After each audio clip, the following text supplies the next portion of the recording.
네, 안녕하십니까. 오늘 2025년 1월 4일입니다. 오늘 토요일이고요. 오늘 1월 첫 번째 주, 2025년 1월 첫 번째 주 주간 투자 전략 1부 코너 바로 시작을 하도록 하겠습니다. 왜 토요일인데 2부가 벌써 올라오냐고요? 네, 죄송합니다. 제가 내일 1박 2일로 좀 가족 여행 계획이 있어서 조금 일요일 날은 늦어질 것 같아서 오히려 좀 미리 좀 찍고 그리고 또 다녀오겠습니다. 예, 아무래도 또 할 건 하고 노는 게 더 마음이 편할 것 같아서 예, 그렇게 미리 정리하고 시장 흐름들 보도록 하겠습니다.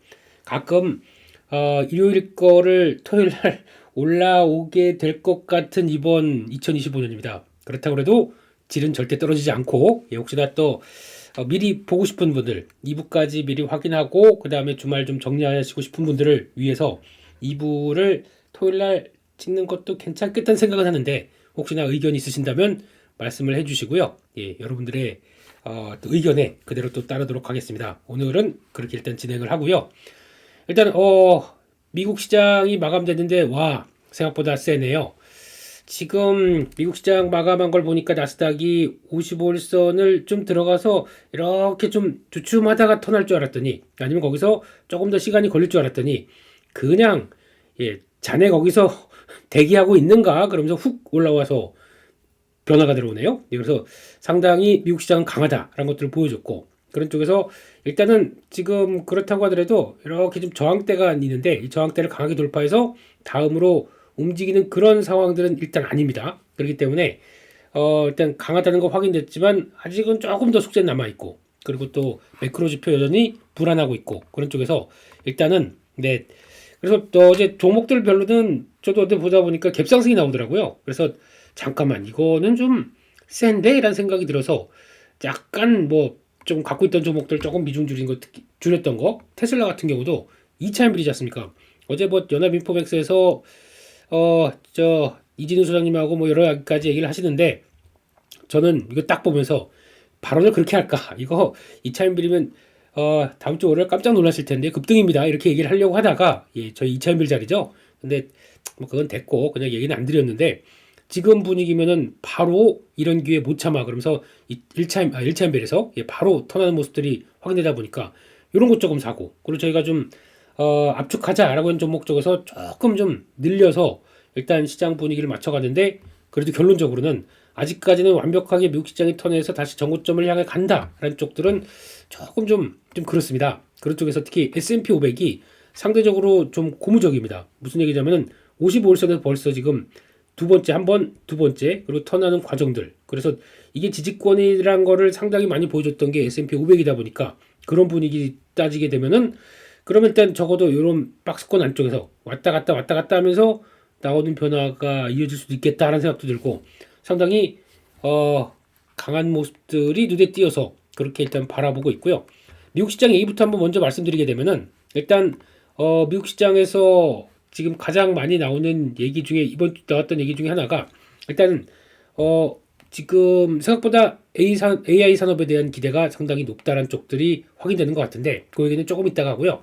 지수 쪽에서 러셀 2000이 생각보다 강했고 그러니까 지금 매크로 지표가 생각보다 좋지 않습니다. 여전히 매크로 지표에 대한 부담은 상당히 높습니다. 근데 매크로 지표에 대한 해석을 미국 경제가 좋으니까 란 쪽으로 해석을 하기 시작하다 보니까 오히려 종목들의 흐름들이 지수가 그렇게 크게 안 밀리는 근거도 된다라고 보는데 근데 문제는 여기서 해결은 FOMC가 어떤 얘기를 좀 꺼내느냐가 관건이겠죠. 그러니까 지금 유동성과 지금 경제가 좋다는 것들 요 두 가지 쪽에서 왔다 갔다 이제 시소 게임이 벌어지는 것 같아요. 이 경제가 좋다는 것들에 대한 시그널이 안 좋게 나오게 되면은 유동성이 늘어날 것이다라는 쪽으로 또 해석을 할 거고 그러다 보니까 시장이 크게 밀릴 것이냐라는 쪽에 대해서는 아직 또 그렇지 않을 것이다라는 의견들이 많다 보니까 이런 반응이 나왔다고 보여지고 있는데 아직은 더 체크해야 될 것 같습니다. 그러니까 지금 경제 지표가 생각보다 안 좋았을 때 시장의 반응들 그러면 이렇게 위안을 삼고 반응이 나올지 배드이스 굿으로 나오면서 나올지는 요거는 이제 다음 주 고용 보고서가 나오면서 그런 때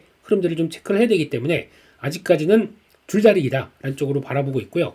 그런 쪽에서 또 하나 저희가 고무적으로 봐야 될 거는 예 지금 필라델피아 반도체 지수 이게 벌써 2.8% 상당히 강하게 움직이는 모습들이죠. 요걸 한번 잠깐 보시게 되면은 필라델피아 반도체 지수입니다.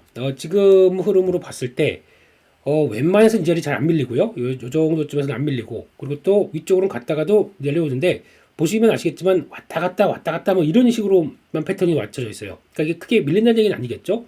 그러면서 저항대도 이렇게 보게 되면 이런 식으로, 그러나 즉 저항대가 고점은 낮아져 있는데 이게 지지가 강하다 보니까 이거를 서서히 돌파하려고 하는 모습들이 나오는 과정들. 그래서 지금 필라델피아 반도체 지수를 보면서 제가 여기서 제 착안을 한 거거든요. HBM 또 이제 반도체 쪽에서 다시 사야겠다라고 생각을 했던 이유는, 필라델피아 반도체 지수 자체가 이런 식으로 이렇게 수렴이 되기 시작해서 아직 크게 이탈하지 않는 상태 쪽에서 이거 열어버리면 어떡하겠느냐, 내가 턴하게 되게 되면 시장의 기대감이 확 끌어올릴 수 있겠다라고 생각하다 보니까 거기서 미리미리 우리도 반도체, 특히 AI의 핵심은 우리는 반도체이기 때문에 그쪽과 함께 반도체 쪽, 특히 HBM 쪽이기 때문에 이쪽을 준비하자는 쪽에서 그렇게 좀 강하게 말씀드렸던 게 그런 이유라고 보시면 될 것 같고요. 수렴 잘 해놨죠. 네, 그런 모습들이고, 그래서 이런 거는 턴에서 요 고점대만 넘어가기 시작해서 뭐 한 5,000선, 5,000, 한 200, 300 정도를 넘어가기 시작한다 그럼 추세 돌파합니다. 그런 쪽으로 바라보다 보니까 그렇게 일단 관심 있게 봤던 상황들이고, 게다가 또 나왔던 얘기 중에서 ISM 제조업 지수가 발표가 됐는데 아직 50선은 하회입니다. 그런데 지금 49.3으로 개선된 걸로 발표됐습니다. 생각보다 괜찮죠. 그런데 보니까 선주문 쪽이 증가했고, 그래 주문이 증가한다는 얘기는 제조업 쪽이 돌아간다는 얘기겠죠. 생산지수 개선되기 시작하고, 고용지수도, 근데 고용지수는 위축입니다. 이런 거 보게 되면은 이번에 고용지표가 생각보다 좀 예상보다 안 좋아질 수도 있겠다는 것은 생각할 수가 있을 것 같아요. 그런데 그런 쪽에서 요거가 안 좋았을 뿐 나머지 그냥 실질적인 생산과 관련된 활동들은 나쁘지 않았다라는 쪽들이 지금 시장에서 반영이 된다고 봐야 될 것 같고요. 그런 쪽에서 그래도 특히 요 지금 어떻게 보면 트럼프 정책과 관련된 쪽에서 좀 우려감이 좀 컸을 텐데, 그럼에도 불구하고 이런 것들이 신규 주문, 생산, 수출, 수입 모두 다 증가했다라는 점들은 경제에 대한 활력소, 제조업들에 대한 활력소가 여전히 이어간다라는 쪽으로 바라봐야 되겠죠. 그러다 보니까 요런 매크로 지표들이 생각보다 국제금리 상승 전환했고, 달러는 약간 약세를 보였지만 뭐 여전히 고가인 영역 쪽에서는 여전히 변화는 그대로 매크로 지표는 안 빠졌다, 이렇게 봐야 될 것 같습니다. 그러니까 즉 지표가 괜찮으니까 이게 안 빠졌다라는 쪽으로 해석을 할 수가 있는데, 요거 한번 또 볼까요? 그렇게 되면은 지금 일단 달러 인덱스입니다. 109입니다 이제. 와, 이 정도까지 갈지는 몰랐는데, 근데 여기서 특이한 거는 달러가 그렇게 초강세를 띠고 있는데 원화가 생각보다 더 이상 강하지가 않습니다. 그럼 이렇게 되기 시작하게 되면, 만약에 이런 이제 정치적 리스크가 없었다라고 하게 되면 오히려 원화도 한 1,400 뭐 8, 90원대까지 갈 수 있었다고 볼 수 있는데, 근데 저는 정치적 리스크 때문에 일단 간 거야 라고 얘기하고 여기서부터 빠지지 않습니까? 그러다 보니까 달러가 강한데 원화가 더 이상 강하지 않고 멈칫해서 하락하다 보니까, 그러면 일단 리스크를 반영한 게 아니냐 라는 쪽에서, 그래서 외국인들이 매수를 촉발하는 요인들이 되지 않았나 라는 쪽으로 지금 해석을 하고 있습니다. 그러면은 이제 문제는 원화가 자체적으로 한 1,470원에서 75원 같아요. 여기를 강하게 돌파하지 않는 이상은 지금 약간 반락이 나오기 시작하면서 달러가 강해도 여전히 여기서 크게 돌아가지 않고 내려오는 모습들이 나온다. 그러면 리스크 오프에 대한, 그러니까 리스크가 생각보다 그렇게 강하게 나오지 않는 리스크 온에 대한 관점들이 나올 수가 있겠죠. 그런 쪽에서 좀 이제 위험 자산에 대해서 기대를 좀 해보자라는 쪽들에 대한 시각들이 외국인들이 한국 쪽에서는 나올 수 있겠다라는 쪽들도 눈여겨볼 수 있을 것 같습니다. 따라서 지금 달러가 한 단계 레벨업돼서 강했을 때 원화가 그럼 더 튀면 어떡하나 라는 고민들이 살짝 연결고리가 깨진 거죠. 이거 되게 중요한 겁니다. 그래서 지금부터는 아마 이제 당연히 이제 달러가 강세에서 꺾여서 이제 약세로 가기 시작한다 그러면 원화도 반영을 하겠죠. 그러면 1,460원, 50원 이런 식으로 내려오는 과정들이 나온다라고 하게 되면 외국인들을 좀 자극할 수 있겠다. 라는 쪽에서 외국인 수급과 관련된 변화들은 그렇게 완전히 부정적으로 볼 필요가 없겠다라는 쪽에서 기대를 살짝 해보자. 그래서 여기 결국에는 연속적으로 외국인들이 계속 매수를 해야 되겠죠. 근데 말씀드린 것처럼 선물이 10,000개 이상, 15,000개 가까이 매수로 딱 잡혀있는 선물 매수가 들어오는 상황들 쪽에서 이게 연결되기 시작해서, 그래 그럼 선물 매수에 전환이 한번 나왔고, 그러면은 그 다음부터는 현물 매수가 조금씩 가중되기가 딱 좋은 시점이긴 하거든요. 근데 이게 그렇다고 해서 그날 뭐 금요일날 어제 외국인들이 선물을 그렇게 강하게 사고 현물을 대거 매수한 건 아닙니다. 근데 현물을 만약에 대거 매수하는 날들은 요게 변화가 나오기 시작하면서 대거 매수로 바뀔 수는 있다라고 보게 되면 저는 연속성에 대해서는 무게를 둘 수 있다고 생각하는데 적어도 뭐 지난번처럼 뭐 5천억 이상 파는 거는 안 나올 것 같다. 이거는 맞는 것 같아요. 5천억 이상 매도는 더 이상 없을 것 같다라는 건 맞는 것 같고 그래도 한 뭐 매도한다고 하더라도 하루에 뭐 1천억, 2천억대, 1, 2천억대 정도 매도나 아니면 적어도 요 정도에서 그냥 크게 나오지 않고 사는 거가 조금 매수가 좀 더 우위되는 모습들이 나온다. 그러면 시장은 돌아간다. 라는 쪽에 무게를 두고 대하는 게 맞을 것 같습니다. 지금 이렇게 돼서 이게 109가 좀 오버했다라는 생각 쪽에서 일단 지금 하게 되면 108대 초반 그리고 또 107대 후반 요 정도 라인이죠. 요게 또 이탈되기 시작하면 그 다음에는 추세 또 이탈로 나올 수가 있기 때문에 이렇게 나오게 되면 요거 추세 이탈입니다. 그런 거 보시면서 고점권에서 달러 강세가 계속 이어가는지 보셔야 될 것 같고 그러면 이제 지금 원화 한번 다시 볼까요? 원화 지금 역외로 보기니까 1468 뭐 여러 가지 말은 많았습니다. 이거를 정부가 개입했네 말했네라고 하더라도 정부가 보기에도 좀 오버하는 것 같다 그러면 개입이 당연히 나오겠죠. 그런 쪽에서 아마 뭐 들리는 얘기로는 뭐 은행 쪽들도 다 같이 동원됐다 뭐 이런 쪽은 많은데 근데 아무래도 이 정도에 대해서 그리고 또 수출 열심히 12월 달 잘했고요. 12월 수출이 그렇기 때문에 이런 것까지 생각한다 그러면 일단 조금 완화되는 게 맞지 않나 라는 쪽인데 거기다 뭐 정치적 리스크는 개인적으로는 헌법재판소 거기서 2명 재판관을 임명을 한 걸로 일단은 어느 정도 좀 완화됐다라고 보고 있기 때문에 그런 쪽에서 나오는 변화 그래도 뭐 고점에서 계속 또 돌리고 나오긴 하네요. 그렇다고 하더라도 추세가 이런 안정이 되는 것들 한번 좀 눈여겨봐야 되겠다라는 쪽이고요. 마지막으로 금리 한번 보게 되면은 지금 10년물 국채 금리를 봤었을 때 지금 흐름은 안 빠져요. 이게 이제 어느 정도 부담이라고 봐야 되겠죠. 지금 4.6대에서 이렇게 보시게 되면 4.6대에서 지난번 요 고점대 여기서 왔다 갔다 하면서도 잘 안 밀리는 현상들은 아까 말씀드렸듯이 지표 좋다. 지표 이렇게 좋은데 뭐 이제 금리는 경제가 좋다는 걸 반영하다 보니까 안 빠지겠는데 라는 쪽들이 나오긴 있긴 한데 이거는 모르겠습니다. 이제 그 트럼프 대통령 이제 당선되는 이제 20일 이제 당선돼서 이제 취임하는 이때까지 흐름들이 그대로 유지가 돼 있다가 어떤 좀 행정명령 나오는 것들 지금 11개라고 하고 있는데 이런 거 이제 쭉 얘기 나오면서 변화 보고 그 다음에는 생각보다 이거 좀 그런데 뭐 완화된 모습들인데 얘기했던 것보다 이게 세지도 않는데 라는 쪽이 나오게 되면 또 바뀔 수는 있겠죠. 요거 바뀌는 순간들은 또 변화가 나올 수 있기 때문에 아직까지는 그래서 아마 제가 바이오나 성장주 쪽에서 좀 관심을 이렇게 좀 갖고 보고 있는데 아직까지는 완전한 시그널이 나오진 않았습니다. 그래도 지수가 돌리고 움직인다라고 하게 되면 여전히 바이오 쪽은 관심을 가질 수밖에 없는 상황이기 때문에 이것도 일단 지금 슬슬 준비하자라는 저희 시각들 맞습니다. 이렇게 대응을 해야 될 것 같고요. 게다가 또 오랜만에 코인 또 얘기 한번 드려볼까요? 코인은 저도 계속 또 줄였다 늘렸다 하고 있는데 코인이 지금 지난번에 말씀드렸듯이 95,000달러에서 그리고 9만 달러 이 정도쯤까지 들어가게 되면 이때는 매수 가격으로 보는 게 좋겠다라는 쪽인데 또 들어왔습니다. 또 들어왔다 또 올라와요. 역시나 그냥 아직까지는 기대감을 뭐 꺾을 수 없는 것 같고 거기다가 좀 양자모 이게 좀 상당히 또 시장에서 관심이 높고 이게 움직이다 보니까 구글이 칩을 만들었다 이런 쪽에서 윌로우 칩이죠. 이거에 대해서 또 여러 가지 얘기가 나오다 보니까 윌로우 칩에 대해서 나오는 부분들 가지고 양자암호 칩이 앞으로 비트코인에 암호를 다 부숴버릴 것이다, 깨버릴 것이다 얘기를 합니다. 그런 쪽에서 시장에서 또 우려감들이 커졌던 게 이 정도 흐름인 것 같아요. 그때 나왔던 부분들. 근데 말도 안 됩니다. 이걸 아시는 분들은 아시겠지만 그럴 수밖에 없는 게 지금 윌로우가 지금 갖추고 있는 양자 칩에 큐비트라고 하거든요. 이 큐비트가 다 아시겠지만 0과 1이 같이 동시에 공존할 수 있는 중첩 상태. 어렵습니다. 이런 게 같이 할 수 있는 양자칩이 지금 현재 105개가 탑재되어 있습니다. 105개 가지고 이 지금 비트코인을 암호를 푼다.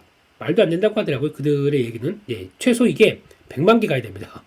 100만 개가 탑재된 완전히 초 울트라 슈퍼 짱 컴퓨터 이게 나와야 그게 그다음부터 이게 암호를 풀 수 있다고 얘기를 하는 것 같은데 뭐 그렇게 얘기하네요. 저도 문과가 어떻게 알겠습니까만은. 근데 그렇게 됐을 때는 너무 우려가 컸다는 쪽에서 아직까지 또 반등이 들어오는 것 같고 그러면 지금 또 이렇게 10만 달러 됐을 때 또 들어오겠죠. 그런 쪽에서 지금 저희 관심 권역은 제가 말씀드린 거는 뭐 비트코인, 예, 그리고 또 이더리움, 그리고 또 이번에 리플까지 요 세 개 정도까지는 관심 갖자라는 쪽으로 해서 말씀드리는데, 아마 그러다 보니까 한 몇 분 리플 얘기 좀 써주신 분 계세요. 제 블로그에. 그래서 저는 그 좀 샀는데 계속 밀립니다. 어떡할까요? 그랬는데 저는 비율 변함 없습니다라고 말씀드렸는데 다시 조금 올라오네요. 예, 그래서 그런 것들 보시고 일단 자산의 한 10% 정도 그 정도는 그냥 해봐도 되겠다. 근데 관심 없으시면 안 하시면 되죠. 제가 뭐 강요하는 것도 아니고 꼭 해야 됩니다. 비트코인에서 자 대박 가자 이렇게 하는 입장도 저는 아니고요. 그냥 시장에 벌어지는 현상에 대해서 어떤 투자 기회를 충분히 만들자라는 관점 쪽에서 언급을 드렸던 부분들이고, 그리고 뭐 추적한 지 되게 오래됐지 않습니까? 네, 그래서 뭐 비트코인으로 그래도 작년에 국장 수익률을 방어했다라고 하신 분들도 꽤 있으시더라고요. 그래서 뭐 감사드리고 그것도 미국장으로도 꽤 예, 그랬다라고 얘기하다 보니까 예, 이제 잘 하셨다고 생각 들고 있고, 올해도 계속 또 여러 가지 변화에 대해서 저도 말씀을 드릴 텐데, 올해는 근데 드는 생각이 그래요.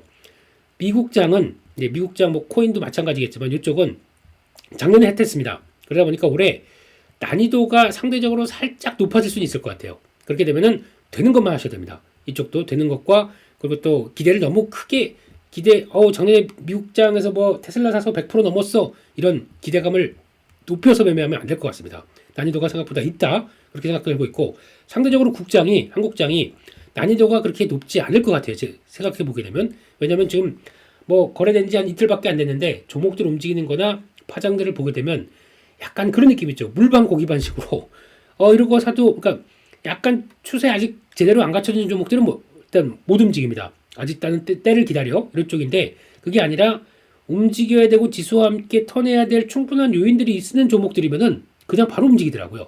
그러다 보니까 매매가 우리 좀 더, 이걸 그렇게 표현하는 게 맞는지 모르겠지만 좀 더 쉽다라는 쪽으로 생각하는 게 이번 이틀 동안, 이틀에서 모릅니다만 네, 이틀 동안 느낀 관점입니다. 미국은 한국에서 못 사는 종목들, 그러니까 국장을 정리하고 미국으로 가려고 그러는데 이런 얘기 하시는데 그거 저한테 해당 안 됩니다. 저는 항상 자산 배분으로 말씀드렸잖아요. 아직도 국장이 사한데 아마 지금 거의 비슷하게 하려고 합니다. 지금 쉽게 말씀드리면 미국과 국장 거의 비슷한 수준에서 약간 미국 거를 국장으로 넘어오는 기조거든요. 그래서 아마 지금 현재는 아마 현금 비중하고 이렇게 또 계산하게 되면 코인 1, 그리고 또 미국장 4, 지금 현재 그러니까 미국장 5, 한국장 4, 한국, 국장, 예, 그리고 또 미국 이렇게 돼 있는데 이거를 이쪽으로 좀 넘길 생각으로 하고 있습니다. 이걸 더 보강을 시킬 생각하고 있거든요. 미국 쪽은 그걸 또 꾸준히 올라왔고 수익 난 것들이고 여기 현금이 좀 있는 상황인데, 그럼 현금이 있는 상황 쪽에서 이거를 환전을 하게 되면 생각보다 환전도 제가 처음 환전해서 들어가기 시작한 게 보니까 1,300원대 중반대 후반대였었는데 그것만 해도 100원 이득 보는 거잖아요. 그러니까 그걸 가지고 환차익 가지고 한국장을 조금 좀 늘려서 적어도 동률 또는 한국 시장을 조금 더 올릴 생각을 하고 있습니다. 미국은 일단 한국에 없는 종목들, 한국에 대응을 못하는 종목들을 가져가는 게 맞다. 그렇게 되면 그건 또 저희 체크해야 될 또 하나의 전략들인 거죠. 그렇게 보시면서 이런 비중 정도로 생각하시고 가져가시는 게 좋겠다. 그래서 올해부터 미국장 하려고 그랬는데 미국장이 잘 안 빠져요. 또 반등 가는데 어떡하나요? 라고 하시는 것도 물론 좋지만 한번 미국장으로 한번 이 정도는 해보겠다라고 생각하시는 거는 하세요. 그건 마음먹은 거 그대로 하시고 환전해 놓으시고 준비 딱 하시는 게 제일 중요하겠죠. 근데 환전도 지금 약간 비싸다 보니까 환전하는 제 전략도 말씀드렸죠. 분할로 하시라고. 그래서 지금 당장 살 게 있다 그러면 그만큼만 하시고, 그 다음에 또 봤다가 환율 조금 내렸다 그러면 그만큼 하시고, 그리고 또 어차피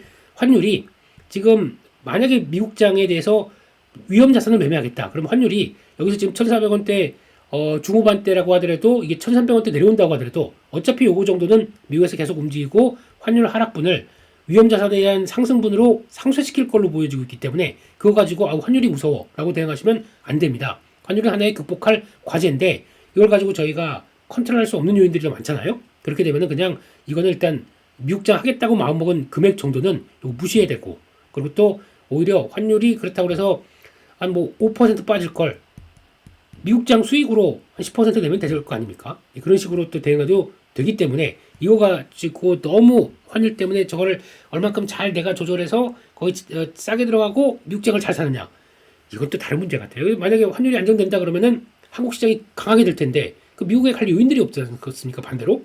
그러니까 환율 안정받으면 한국 시장에서 외국인들 매수 들어오면서 주가가 탄력받을 텐데 그럼 미국 시장 할 필요가 없어요. 반대로요. 그런 것도 생각을 해보시고 그런데 한국이 아니라 미국에 가는 이유는 한국에서 커버 못하는 종목들이 있기 때문에 간다. 이게 가장 중요한 요인들입니다. 그렇게 해야지 미국 시장이 작년에 보니까 옆집 아줌마도 그렇고 우리 부장님도 그렇고 미국 시장으로 대박 났기 때문에 나도 지금 당장이라도 가야 돼. 이런 마인드로 가신다. 저는 절대 반대입니다. 그렇게 해서 따라가서 자산 주식하고 그렇게 따라가서 매매했을 때 포모로 따라서 들어갔었을 때 얼마나 저희가 당했었습니까? 그거는 저희가 지금 끌어가는 방향들은 아니라고 생각합니다.